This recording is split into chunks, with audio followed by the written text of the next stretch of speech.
모두 일어나셔서 6장 찬송하시겠습니다.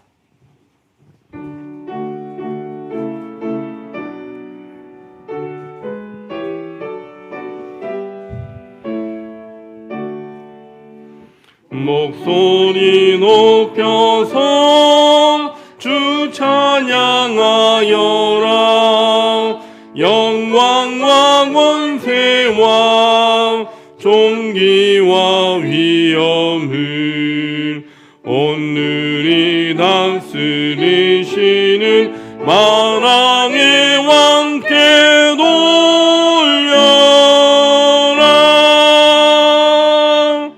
아멘.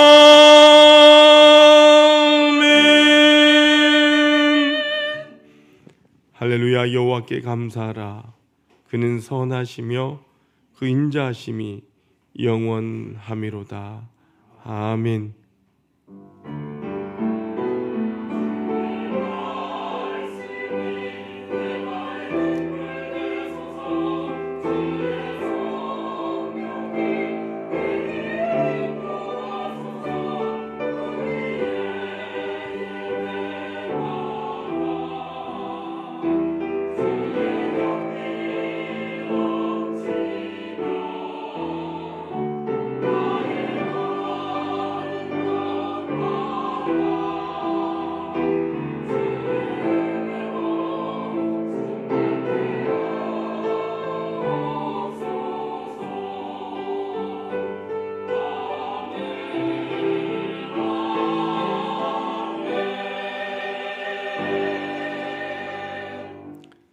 사랑의 하나님, 광야와 같이 고달픈 세상 길에서 저희와 동행하여 주시고 눈동자와 같이 보호하여 주신 것에 감사를 드립니다.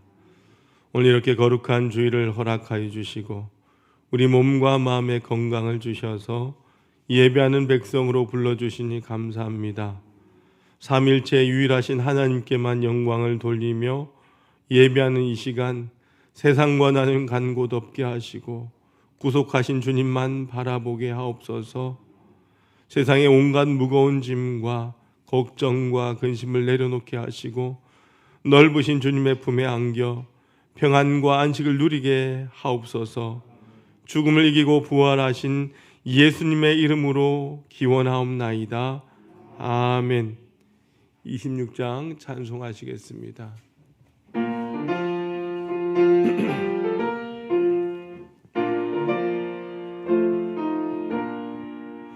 그새 주를 아는 이들 찬송하고 찬송하세. 맘과 뜻과 힘다여 드리세. 주를 알지 못한 이들 주같이 인도하사 그의 피로 구속하니 찬송 부르세. 약한 사람 도움받아 시험 중에 참게 되니 모든 죄는 이길 힘은 믿음뿐이라. 진리 대신 우리 주는 영원토록 변함없네. 성도들아 주를 믿어 길이 섬기세.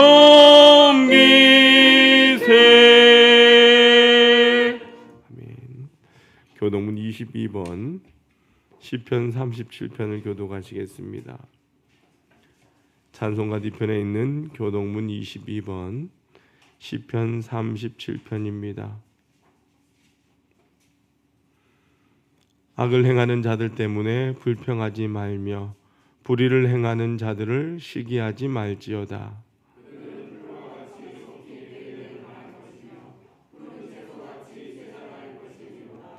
여호와를 의뢰하고 선을 행하라. 땅에 머무는 동안 그의 성실을 먹을거리로 삼을지어다.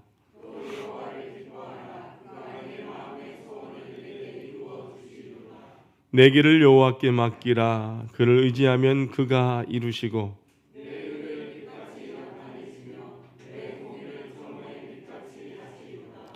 여호와 앞에 잠잠하고 참고 기다리라.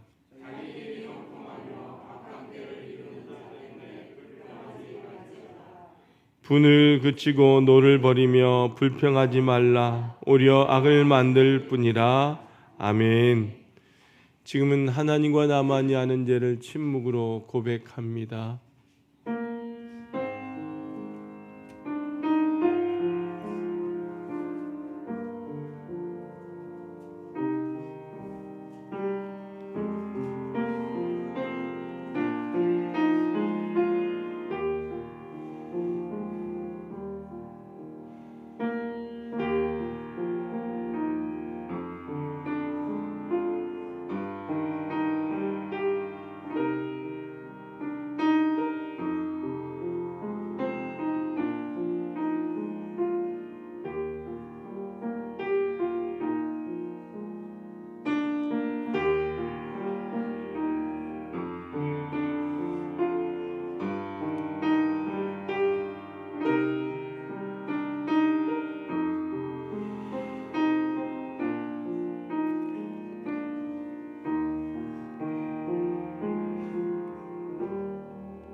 이제 성부와 성자와 성령의 이름으로 여러분의 모든 죄가 사함받았음을 선포합니다.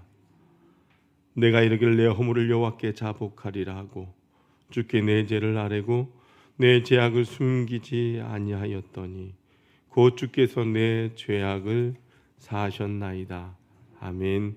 전능하사 천지를 만드신 하나님 아버지를 내가 믿사오며 그 외아들 우리 주 예수 그리스도를 믿사오니 이는 성령으로 잉태하사 동정녀 마리아에게서 나시고 본디오 빌라도에게 고난을 받으사 십자가에 못 박혀 죽으시고 장사한 지 사흘 만에 죽은 자 가운데서 다시 살아나시며 하늘에 오르사 전능하신 하나님 우편에 앉아 계시다가 저로서 산자와 죽은 자를 심판하러 오시리라.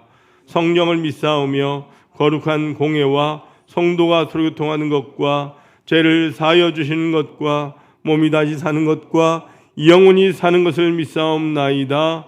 아멘. 모두 앉으셔서 찬송가 310장 찬송하시겠습니다.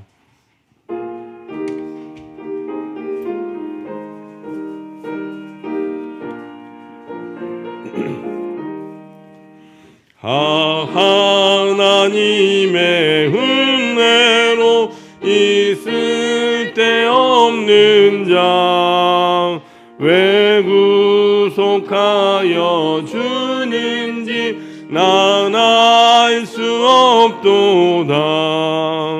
내가 믿고 또 의지함이 내 모든 형편하시는 주님 늘 보호해 주실 것을 나는 확실히 아네.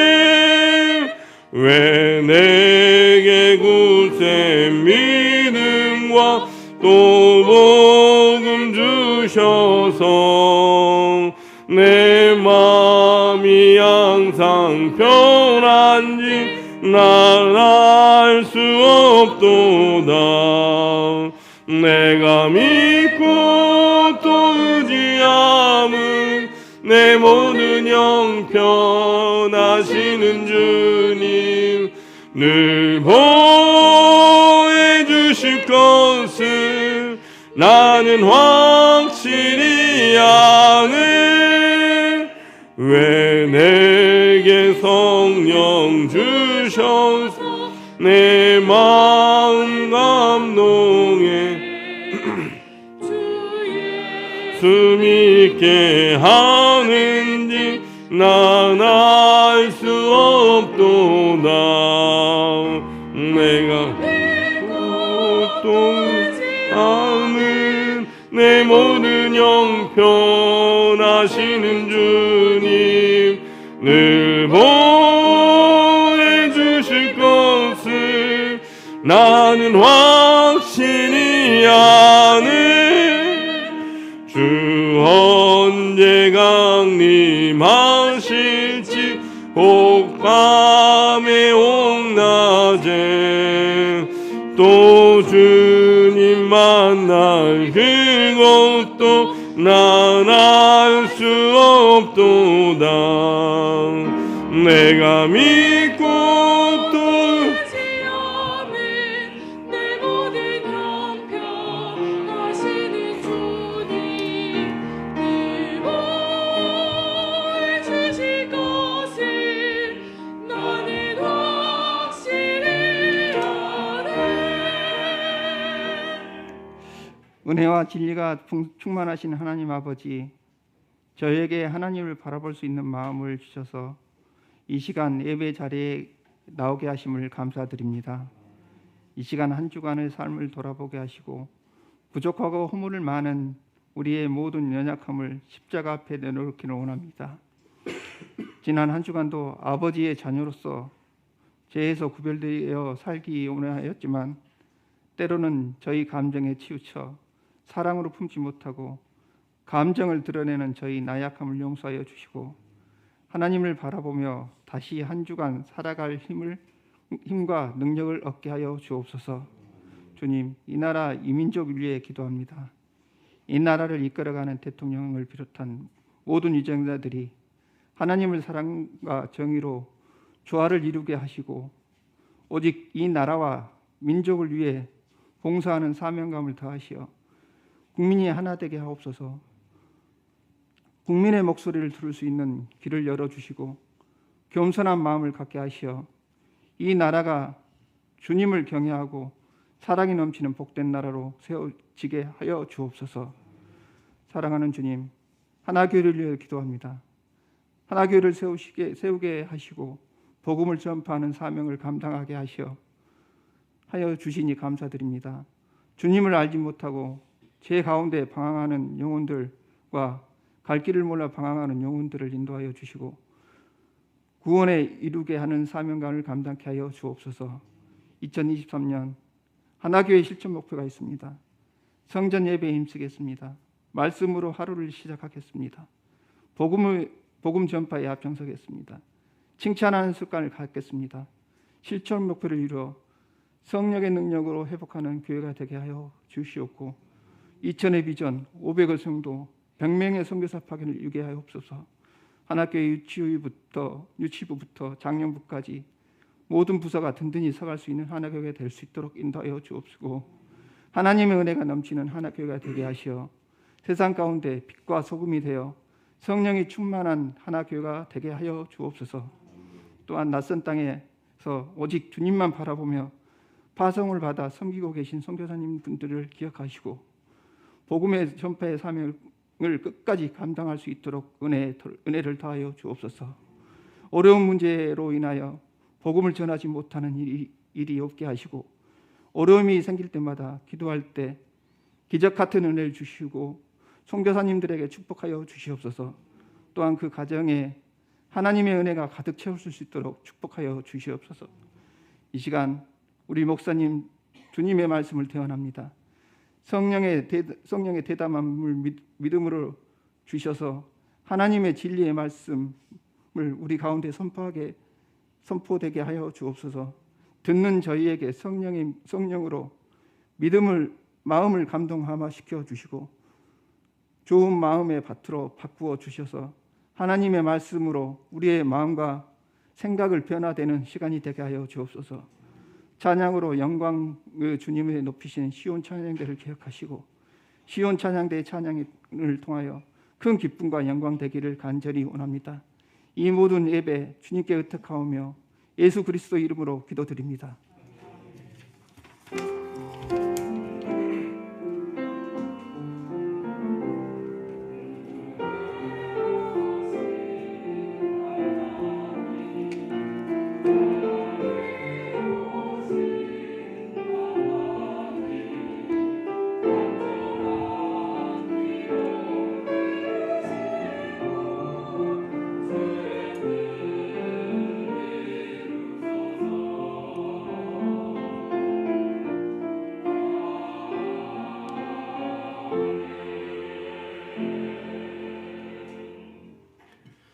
오늘 우리에게 주시는 하나님의 말씀은 요한복음 1장 15절에서 17절까지입니다.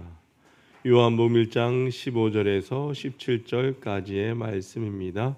신약 성경 134쪽에 있습니다. 하나님의 말씀을 봉독해 드립니다. 요한이 그에 대하여 증언하여 외쳐 이르되 내가 전에 말하기를 내 뒤에 오시는 이가 나보다 앞선 것은 나보다 먼저 계심이라 한 것이 이 사람을 가리킴이라 하니라. 우리가 다 그의 충만한 데서 받으니 은혜 위에 은혜로라. 율법은 모세로 말미암아 주어진 것이요 은혜와 진리는 예수 그리스도로 말미암아 온 것이라. 아멘. 시온 찬양대 찬양으로 하나님 앞에 영광 올려드리겠습니다.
아멘.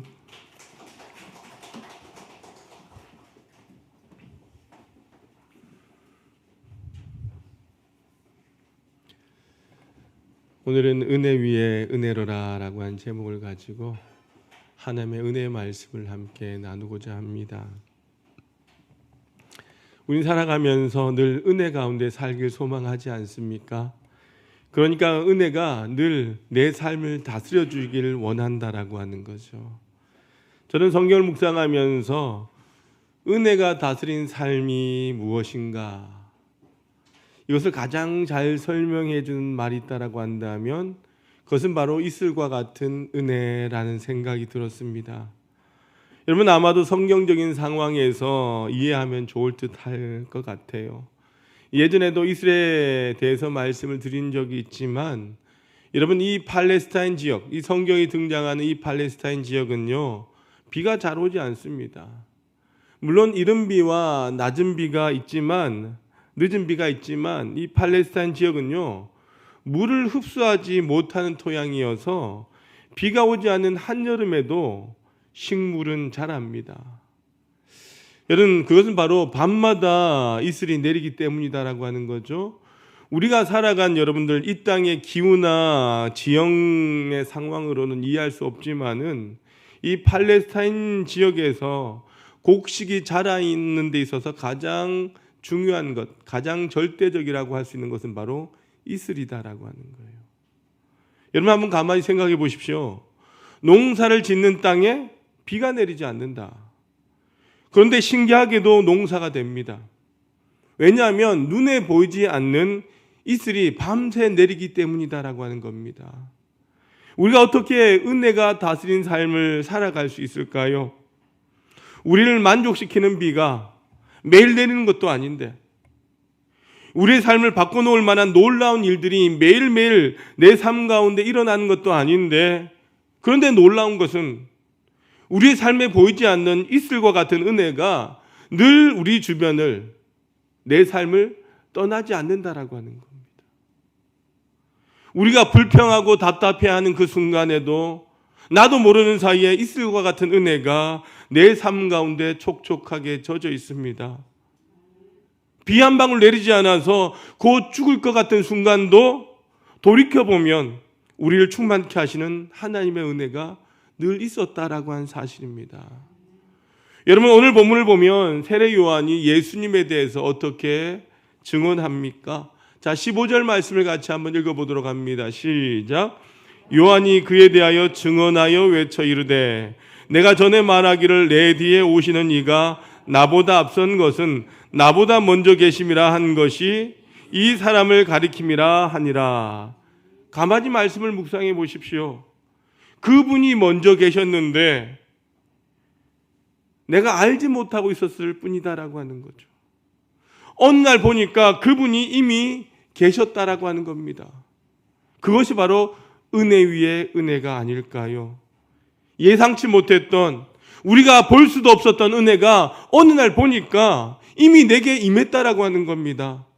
사랑하는 성도 여러분, 오늘은 은혜에 관한 말씀을 나누고자 합니다. 오늘 말씀 통해서 우리 모두가 이슬과 같은 하나님의 은혜를 고백할 수 있길 주님의 이름으로 축원합니다. 먼저 로마서 8장 1절과 2절 말씀을 볼 필요가 있을 것 같습니다. 같이 한번 읽어보도록 하겠습니다. 시작. 그러므로 이제 그리스도 예수 안에 있는 자에게는 결코 정죄함이 없나니 이는 그리스도 예수 안에 있는 생명의 성령의 법이 죄와 사망의 법에서 너를 해방하였습니다. 아멘. 여러분 때론 우리는요 우리 스스로의 양심에 부추어 볼 때에 내가 행동한 그 행동을 보면서 때론 정죄하기도 하고요 때론 그것 때문에 괴로워할 때가 있습니다. 근데 성경은 우리에게 말씀합니다. 뭐라고요? 생명의 성령의 법이 죄와 사망의 법에서 너를 해방했다라고 말씀합니다. 네가 모르는 그 순간에도 하나님의 은혜가 너를 자유케 했다라고 말씀하고 계신다는 거예요. 여러분 이 사실 깨닫게 된 것이 이미 우리 가운데 함께 하셨던 그 하나님을 느끼고 간증하는 것이다라고 하는 거예요. 오늘 보면 16절 말씀을 보니까 뭐라고 합니까? 은혜 위에 은혜라는 말이 등장합니다. 이 말이 무슨 뜻일까요? 이 말을 다른 공동 번역에 보니까 이렇게 이야기를 합니다. 은총을 받고 또 받았습니다. 또 다른 성경에서는요, 이 부분에 대해서 이렇게 번역을 합니다. 은혜 대신에 또 다른 은혜를 받았습니다. 이렇게 해석을 하더라고요. 다시 말한다면 무슨 말이냐? 이 은혜는 딱 한 번 줬다가 그치는 은혜가 아니라 지속적으로 끊임없이 주어진다라고 하는 것입니다. 어떤 분은 이 부분에 대해서 비유적으로 이렇게 설명을 하더라고요. 바닷가에 나가서서 서보시면 파도가 밀려올 겁니다. 파도 하나가 밀려와서 해변을 때리고 나면 그 이후에도 계속해서 뒤에 파도가 밀려오는 것을 보게 됩니다. 이것처럼 지구가 멸망하는 날까지 파도는 계속해서 해변을 향해 밀려오는 것입니다. 이처럼 하나님의 은혜는 이 지구가 종말하는 그 순간까지도 파도의 해변의 파도처럼 우리를 향해서 끊임없이 밀려오는 것입니다. 이것이 바로 여러분들 은혜 위에 은혜가 아닐까요? 그래서 여러분들 이 은혜는요, 반복성이 있고요, 확장성이 있는 지속적인 그런 은혜, 그것을 바로 은혜 위에 은혜다라고 하는 것입니다. 오늘 본문에 세례 요한이 깨닫게 된 그 은혜와 충만함이 바로 그런 것이 아닐까요? 자신이 기다렸던 메시아, 주님이 어디에 있는지 찾았지만 이미 그분은 계셨었다라고 하는 거죠. 그래서 자신은 그분을 증거할 뿐이다라고 고백을 합니다. 여러분, 이 한마디 속에 이미 그가 은혜 가운데 있음을 짐작하게 된다는 거죠. 그는 지금 광야에서 외롭게 외치는 자의 소리로 존재하는데 충만한 은혜가 있습니다. 그가 광야에서 메뚜기와 석청을 먹으면서 야생의 옷을 입고 더위와 추위를 견디며 살아가지만 은혜 위에 은혜를 경험하고 살아가고 있다라고 하는 거예요. 평생을 히말라야에서 선교사로 살았던 히말라야 슈바이처로 불리워졌던 87세의 강원희 선교사님이라고 하는 분이 계세요. 그분은 35년 동안 오지로만 다녔던 의료 선교사입니다. 연세대 의대를 나와서 속초에서 병원을 개업하고 그렇게 의사로 살다가 하나님께 약속한 말이 생각이 났습니다. 자신에게 베풀어 주신 그 은혜에 대하여 내가 선교 현장에서 헌신하겠다라고 말입니다. 그렇게 잘 되던 속초의 대동병원을 접고 그가 네팔로 선교하기로 떠날 때에 어떤 사람 그를 향하여 그동안 의사로서 모았던 그 모든 재산을 빼돌리기 위한 위장이다라고 비난하기도 했고요. 그가 가장 사랑했던, 아까 사진에 보였던 그 옆에 여인이었던 아내가 우리 다른 사람처럼 보통 사람으로 살아갈 수는 없나요? 그렇게 만류하기도 했다고 합니다. 하지만 그는 그에게 임한 하나님의 은혜를 거부할 수가 없었습니다. 그래서 그는 35년 넘게 방글라데시와 네팔, 스리랑카, 에티오피아에서 히말라야 선교사로 그렇게 복음 사역을 감당하며 헌신하며 평생을 늙어가고 있습니다. 그분을 취재한 기자는 그에게서 너무나 평안한 모습을 발견했다라고 합니다. 사진에 비친 그 선교사님의 모습이 너무나 아름다워 보였다는 거죠. 황량한 히말라야에서 충만한 은혜를 경험한 그 사람의 모습, 그의 모습에서 여러분 세례 요한의 모습이 오버랩되는 이유가 있지 않겠습니까? 바로 은혜만으로 해석될 수 있는 모습이지 않을까라는 생각이 듭니다. 여러분, 저는 그런 상상을 해봅니다.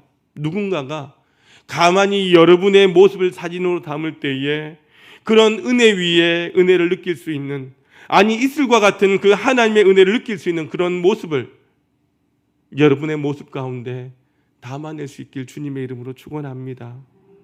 자, 오늘 보면 16절과 17절 말씀을 같이 한번 읽어보도록 합니다. 시작. 우리가 다 그의 충만한 데서 받으니 은혜 위에 은혜로라. 율법은 모세로 말미암아 주어진 것이요 은혜와 진리는 예수 그리스도로 말미암아 온 것이라. 오늘 우리는요, 명확하게 이 부분에 대해서 결론을 짓고 넘어갈 필요가 있을 것 같습니다. 여러분, 이런 이야기를 한번 생각해 봅시다. 옛날에는요, 집 앞에 우물이 있지 않습니까? 그 우물에 물을 길러다가 그 물을 부엌에 가져가서 물통에 채워놓곤 했습니다. 한 양동이가 불평을 합니다. 아무리 물을 퍼담으면 뭐해?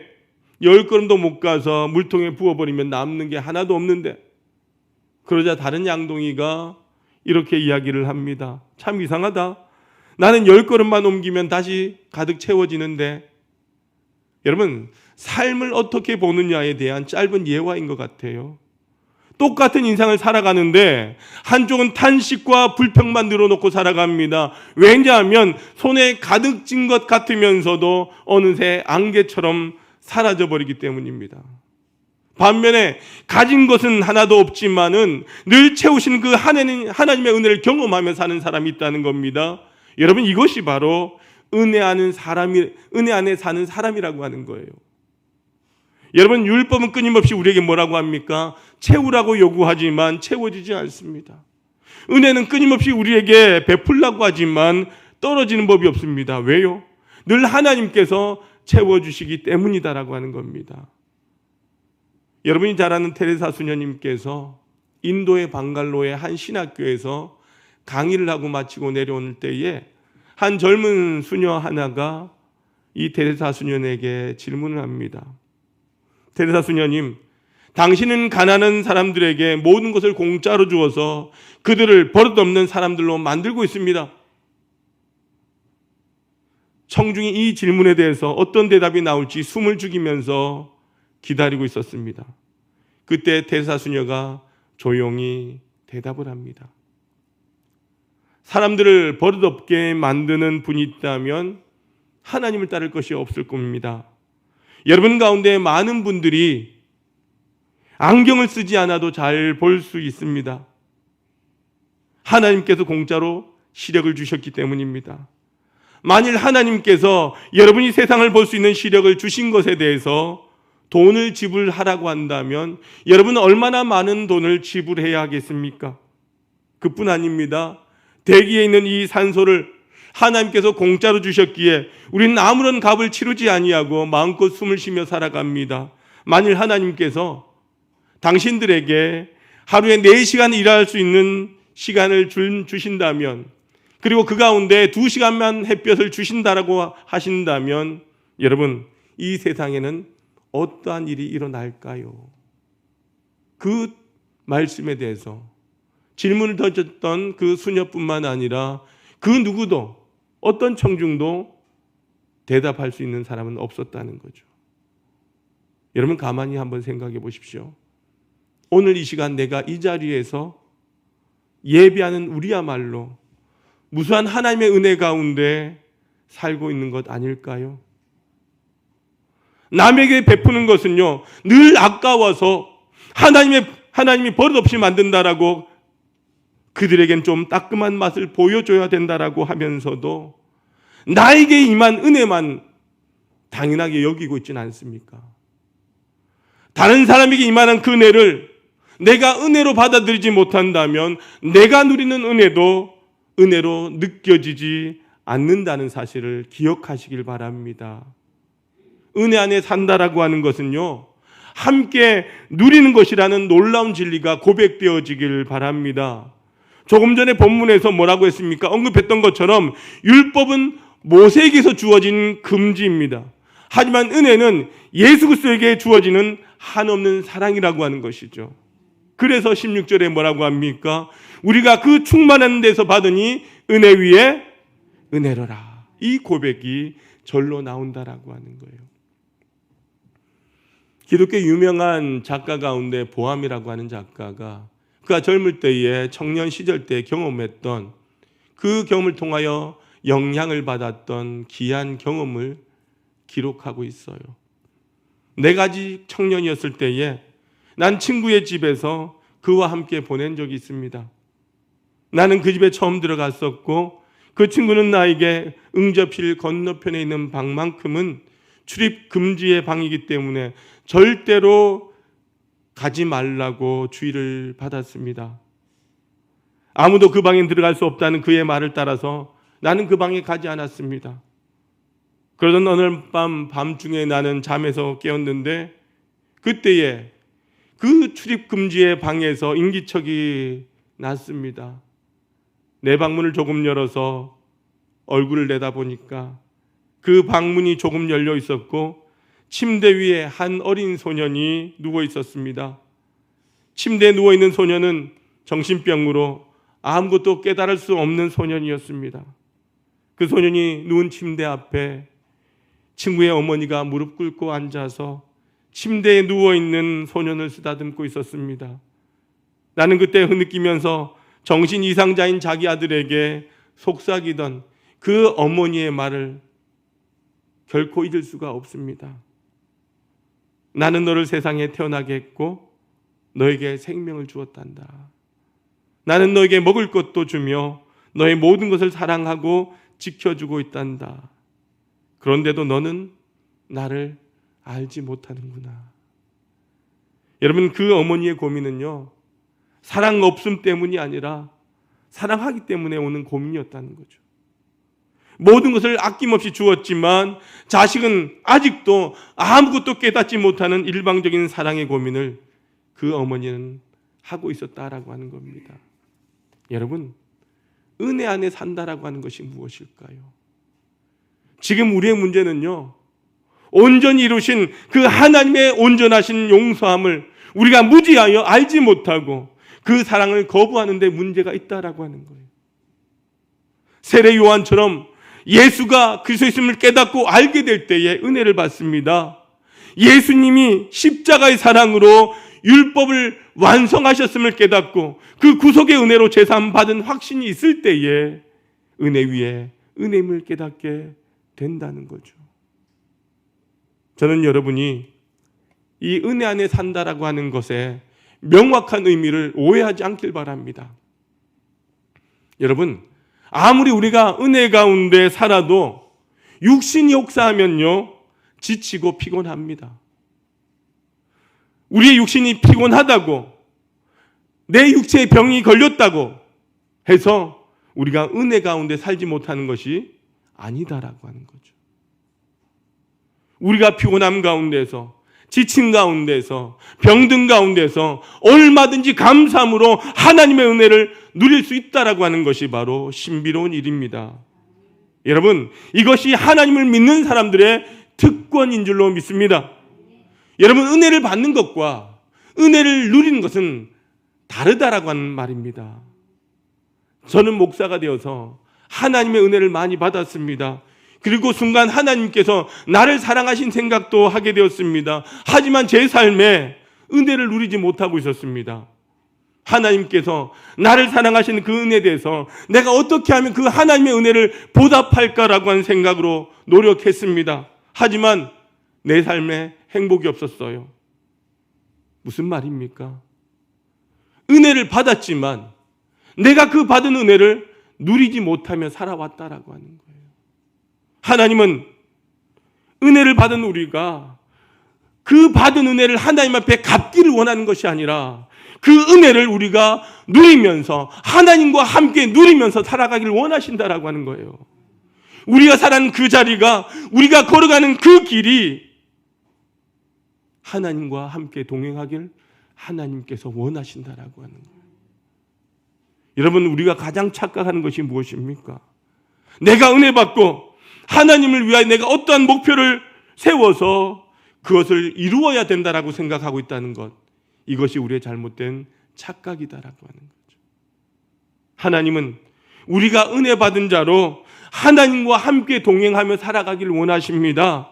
중요한 것은 지금 살아가는 삶 가운데 하나님이 동행하는 삶을 살고 있느냐라고 하는 것입니다. 여러분, 사랑의 교회 오정현 목사님 이전의 목사님 누구죠? 옥하는 목사님이셨잖아요. 이 옥하는 목사님께서 돌아가시고 나서 그의 친구였던 여의도 순복음교회 조용기 목사님께서 친구인 옥하는 목사님에게 에세에 대해서 이야기한 적이 있어요. 옥 목사는 병을 앓으면서 늘 병도 하나님의 선물이라고 했습니다. 그래서 나는 옥 목사에게 왜 그게 선물이냐고, 병을 이겨야 된다라고 충고했는데, 그래서 그런지 그 친구가 그렇게 빨리 세상을 떠났습니다. 나는 병이 찾아왔을 때에 하나님께서 이 병과 싸워서 이기라고 믿음을 주셨다라고 생각하고 싸웠습니다. 그래서 많이 좋아졌습니다 라는 말씀을 한 적이 있어요. 물론 지금은 별세하셨지만 저는 이 조용기 목사님의 말씀을 듣고 그런 생각이 들더라고요. 병을 선물로 생각하고 믿었다면 그 병 가운데서도 하나님과 동행하는 은혜가 있었을 것이라고. 병이 낫는 것이 하나님의 뜻이라고 믿었다라고 한다면 병과 싸우는 그 고통 중에도 함께 하시는 하나님의 은혜를 그분이 누렸을 것이다 라고 말입니다. 여러분, 문제는 뭐냐? 이 병을 은혜로 생각하지 못하고 병으로 죽어가는 것이 문제라는 거예요. 또 문제는 뭐냐? 낫고자 하는 하나님의 뜻을 믿지 못하면서 내가 그 고통과 싸우고 있다라고 하는 것 말입니다. 이것이 문제라고 하는 거죠. 고람되고 하나님 앞에서 여러분, 우리의 생명이 무엇입니까? 야고보서 기자는요, 우리 인생에 대해서 이렇게 이야기를 합니다. 야고보서 4장 14절 말씀 같이 한번 읽어보도록 합니다. 시작. 내일 일을 너희가 알지 못하는도다. 너희 생명이 무엇이냐? 너희는 잠깐 보이다가 없어지는 안개니라. 여러분, 이 말씀을 보면서 깨닫게 되는 것이 무엇이 있습니까? 은혜를 누리며 사는 삶이라고 하는 것은요, 삶의 길에 있는 것이 아니라고 하는 겁니다. 지금 우리가 누리는 것이 무엇이냐 있는 것도 건강도 아니라고 하는 거예요. 매 순간 이슬과 같은 그 하나님이 은혜가 임하고 있음을 고백하며 사느냐에 있다라고 하는 거죠. 저는 여러분의 삶 가운데 이스라엘과 같은 하나님의 은혜의 삶 가운데 그 삶을 누리고 있다라고 고백되어지길 주님의 이름으로 축원합니다. 어떤 분이 그런 말을 하더라고요.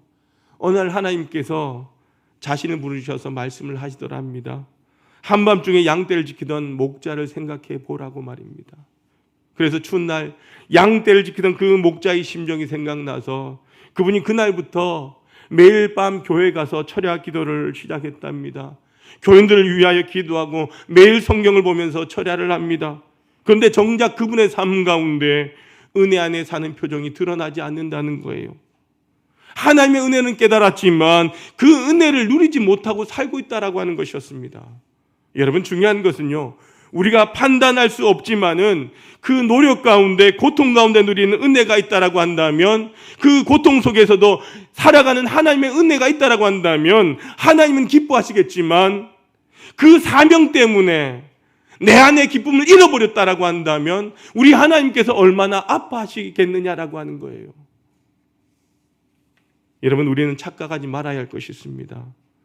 은혜 가운데 산다라고 하는 것이 우리로 하여금 모든 의무로부터 해방된다라고 하는 의미, 혹은 우리가 게으르게 살아도 된다는 그 말의 의미는 아니다라고 하는 거예요. 여러분, 은혜 안에 산다라고 하는 것이 무엇입니까? 여러분, 고난은요, 고통이 분명합니다. 하지만 하나님의 은혜를 체험한 사도 바울은 이렇게 고백을 합니다. 고난을 통해서 함께 하시는 그 하나님의 은혜를 배우고 기억해야 된다라고 우리에게 말하고 있어요. 그가 고통 가운데서 하나님 앞에 부르짖을 때에 하나님의 음성을 들었습니다. 고린도후서 12장에 보니까 내 은혜가 내게 족하도다. 사도 바울은요, 고린도후서 6장 1절에서 이렇게 고린도 교인들에게 권면합니다. 우리가 하나님과 함께 일하는 자로서 너를 권하노니 하나님의 은혜를 헛되이 받지 말라. 이 말씀을 보니까 다른 번역에는요, 하나님의 은혜를 헛되게 만들지 말라 이렇게 표현하고 있어요. 이미 고난 중에도 하나님의 은혜는 함께 하는데 그 은혜를 선용할지언정 무익하게 해서는 안 된다라고 하는 말씀이라는 거죠. 여러분, 그렇습니다. 고난 중에도 하나님의 은혜를 지속적으로 우리가 누릴 수 있어야 하고요, 그럴 수 있다라고 하는 권면의 말씀이다라고 하는 겁니다. 여러분, 고난 그 상황은요, 우리가 어쩔 수 없다 하더라도 이 고난에 대한 이 반응은요, 이 선택의 몫은 바로 저와 여러분에게 있다는 거죠. 그리고 그 반응을 내가 어떻게 선택하느냐에 따라서 고난의 시간은 오히려 엄청난 은혜의 유익을 누릴 수 있는 시간이 되지 않겠습니까?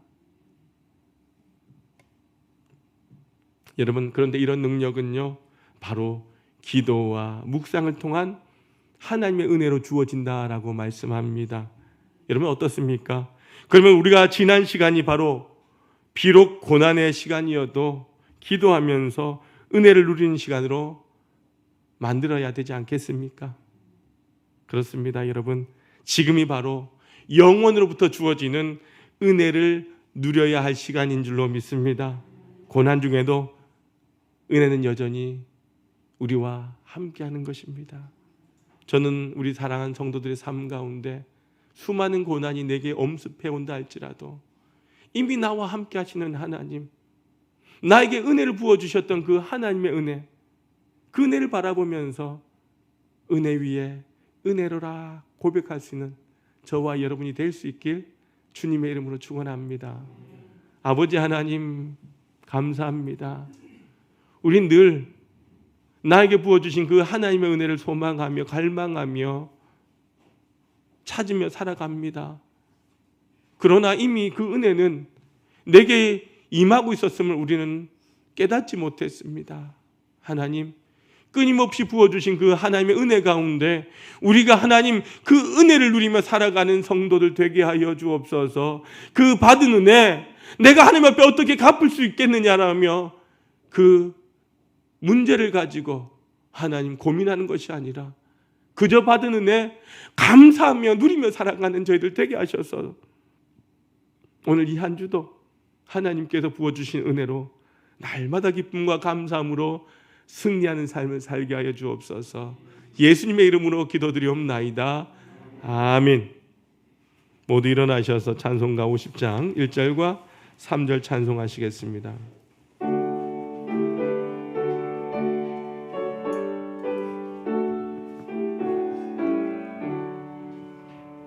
내게 있는 모든 것을 아낌없이 드리네. 사랑하고 의지하며 주만 따라 살리라. 주께 드리네, 주께 드리네. 사랑하는 구주 앞에 모두 드리네. 내게 있는 모든 것을 주를 위해 드리네. 주의 성령 충만하게 내게 내려주소서. 주께 드리네, 주께 드리네. 사랑하는 구주 앞에 모두 드리네.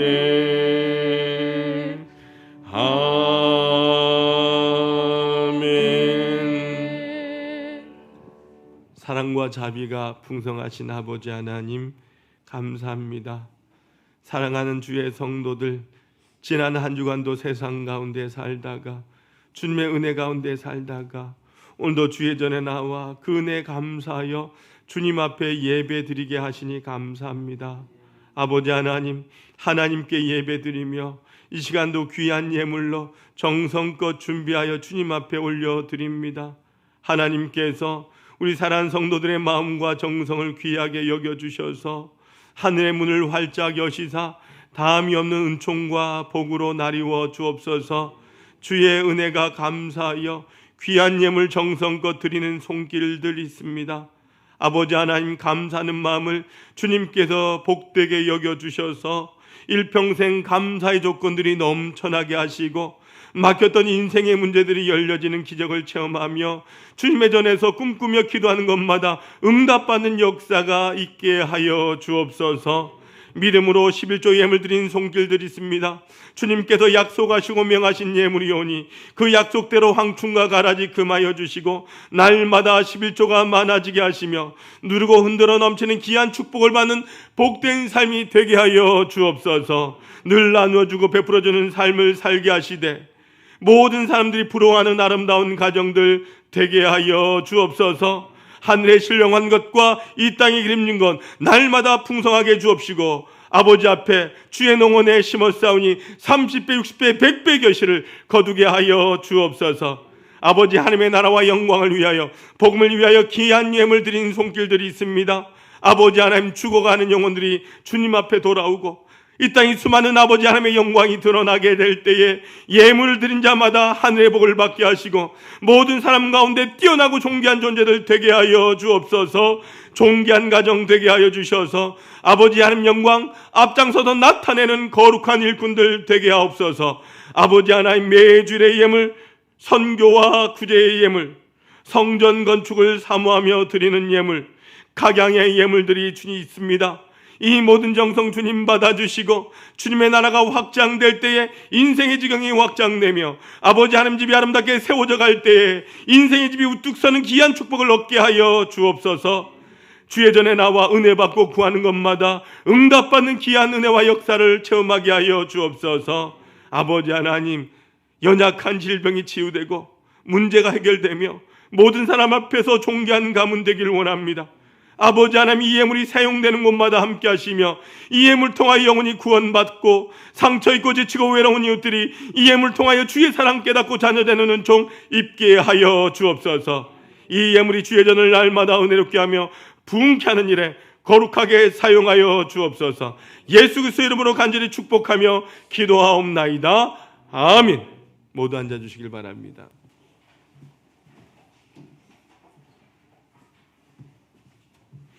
교회 소식입니다. 말씀 냉진, 말씀 통독, 금주에 해당되는 말씀 통독 범위를 기억하셔서 우리가 성경 읽는 입에 열심을 내어주시길 바랍니다. 전도 대상자 작정 안 하신 분들 계속해서 기도하시면서 작정해 주시고요. 우리 작정하신 분들 기도하면서 꼭 올 한 해 하나님 앞에 초청하시고 전도할 수 있길 바랍니다. 5월 7일은 어린이 주일입니다. 어린이 주일에 유아 세례 예식이 있습니다. 우리 유아 세례 예식 신청해 주시고요. 유아 세례 신청 광고를 참조해 주시길 바랍니다. 제130회 영등포 노회가 4월 25일 화요일 오전 9시에 있습니다. 당일교회에서 있습니다. 목사 총대로는 저희가 되겠고 장로 총대로는 전명록 장로님이십니다. 성노회가 되도록 여러분들 꼭 기도해 주시길 바라고요. 4월 중보 기도대 모임 그리고 전도대 모임이 4월 28일 금요일 오전 10시 30분에 있습니다. 여러분 기억하셔서 기도하는 일에 전도하는 일에 동참해 주시고 기도해 주시길 바랍니다. 4월 29일 이번 주 토요일은요 201 구역에서 섬겨 주시겠습니다. 특별히 코로나 종식과 환우들의 건강을 위해서 기도해 주시고요. 특별히 우리 김청수 집사님, 윤순덕 집사님, 우리 그리고 어르신들 위해서 꼭 중보해서 기도해 주십시오. 건강을 회복을 위해서 기도해 주시길 바랍니다. 다음 세대들 우리 믿음의 자녀들 위해서 기도해 주시고 군문에 있는 자녀들 위해서 기도해 주시길 바랍니다. 우리 교회가 후원하고 섬기는 선교지를 위해서도 기도해 주시길 바랍니다. 여러분 가정 예배에서 빛이 되었습니다. 가실 때 꼭 가져가셔서 가정 예배 드릴 수 있기를 바랍니다. 우리 옆 사람과 인사합니다. 주님의 이름으로 사랑합니다. 축복합니다. 여러분 악수도 하시고 인사도 하시면서 한 번 더 인사합니다. 행복하게 삽시다. 행복한 성도 됩시다. 우리 모두 일어나셔서 파송의 찬양 드립니다.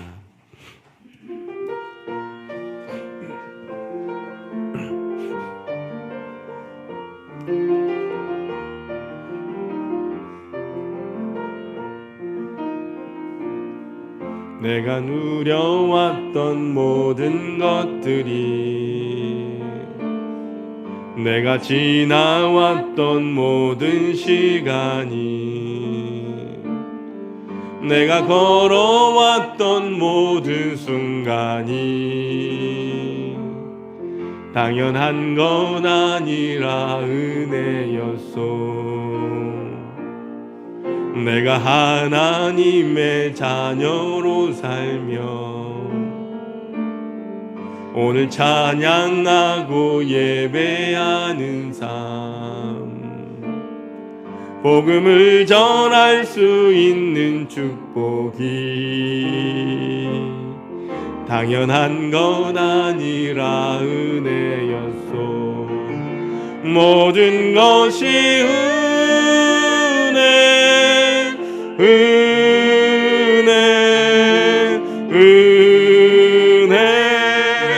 한없는 은혜. 내 삶에 당연한 것 하나도 없었던 것을 모든 것이 은혜였소. 모든 것이 은혜,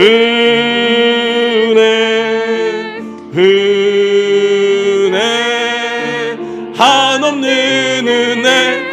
내 삶에 당연한 것 하나도 없었던 것을 모든 것이 은혜였소.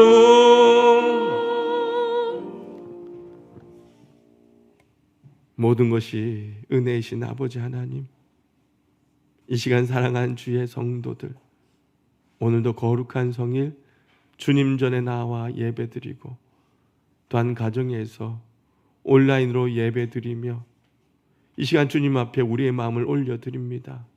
아버지 하나님, 오늘 우리에게 주신 그 하나님의 말씀과 은혜와 축복, 그 약속을 우리가 가슴에 담아 우리가 사는 세상을 향하여 이제 나아가려고 주님 앞에 머리를 겸손히 숙입니다.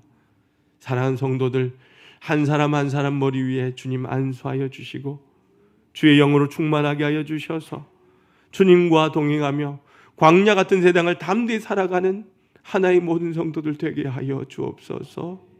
힘든 일이 있을 때, 괴로운 일이 있을 때, 악한 마귀 사단이 역사할 때 하나님, 그것에 의하여 굴하고 넘어지지 아니하고 날마다 주의 이름을 부르며 찬송하며 기도하며 하나님 아버지 나아가는 성도들 되게 하여 주옵소서.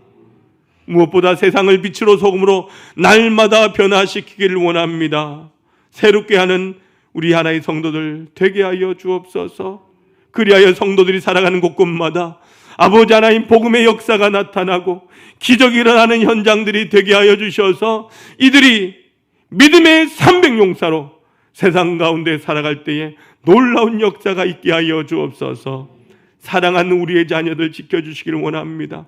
참으로 이 험난한 세상 속에서 믿음으로 살아가야 될 자녀들, 말씀으로 양육되어지며 저들 향한 우리의 기도가 끊어지지 아니하며 정말 저들이 아버지의 믿음 가운데 자라나 하나님의 약속에 서는 귀한 자녀들 되게 하옵소서. 공부한 자녀들에게 지혜와 명철을, 아버지 하나님 가정을 떠나 있는 자녀들, 타지에 있는 자녀들, 해외에 있는 자녀들, 꿈을 향하여 달려나갈 때 하나님의 은혜가 충만케 하여 주옵소서. 군문에 있는 자녀들 건강을 지켜주시고 아버지 하나님 취업의 문을 두드린 자녀들에게 취업의 문이 열리며 믿음의 가정을 이루고자 기도하는 자녀들에게 아름다운 믿음의 만남, 믿음의 사람 만나게 하여 주옵소서.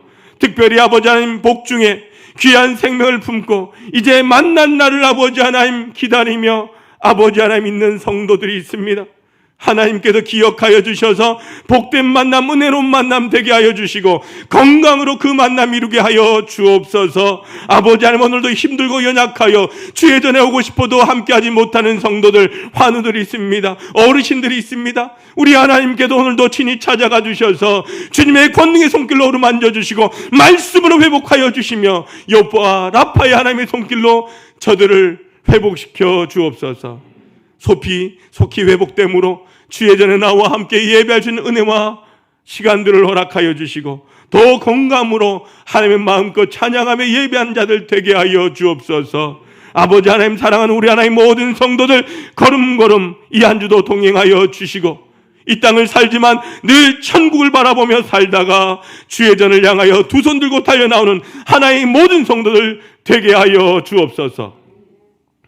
지금은 우리 구주 예수 그리스도의 크신 은혜와 아버지 하나님의 극진하신 사랑하심과 성령님의 감화감동 교통 충만하심이 은혜 위에 은혜로라 날마다 은혜를 고백하며 믿음으로 그 은혜를 누리며 살길 소망하는 우리 하나의 사랑하는 모든 가족들과 우리 사랑하는 다음 세대들과 우리의 사랑하는 모든 환경 위에 우리 하나교회 위에 이제와 영원히 함께 없으기를 간절히 축원하옵나이다. 아멘.